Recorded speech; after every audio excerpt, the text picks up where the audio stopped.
Yeah. So talk to me about The Reckoning, because I thought that was a lot about, I guess, trying to be careful in life and yet still being able to live this life that you want to live. Yeah.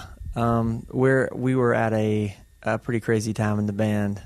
But I guess every time you do a record, you're deciding who you want to be. Mm-hmm.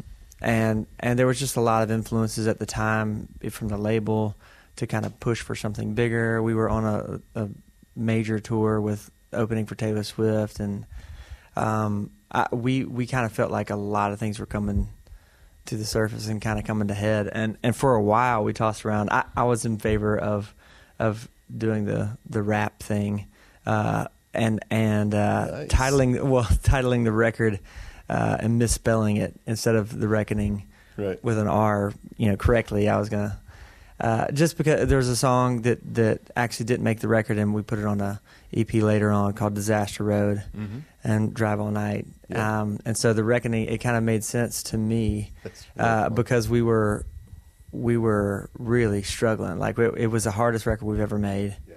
Yeah. And so there was just a lot of pressure on it. We made The Outsiders before that, and that was kind of, we are who we are, our hearts on our sleeve a little bit. Yeah. And we didn't care as much. Yep. We had a chip on our shoulder, going into that record, but then people started noticing. And once that happens, it's kind of like, well, what do we do next? And I think probably everyone goes through that, and that's the question. What can you are you willing to give up, and what you just have to stand your ground on. Mm-hmm. And I think that whole record, it was at every turn we were trying to answer that question as best we could. Yeah, but you're not supposed to have a chip on your shoulder. You guys are spiritual guys. Everything should be flowing with what's coming from above, and you should be spreading love. But I guess you're still human beings, right? Yeah. And people try to push you into a corner or whatever, Yeah, I'm not sure what that means exactly. Neither do I.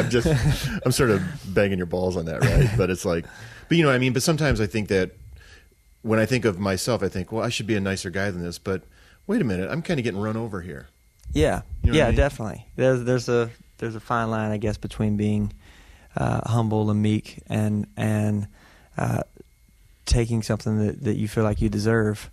Standing up for what's right, I guess. And that's the biggest thing is believing in something, and once you get to that point, you're going to be probably as stubborn as we've all been. Yeah. And trying to make sure that it sees the light of day the way that you intended it.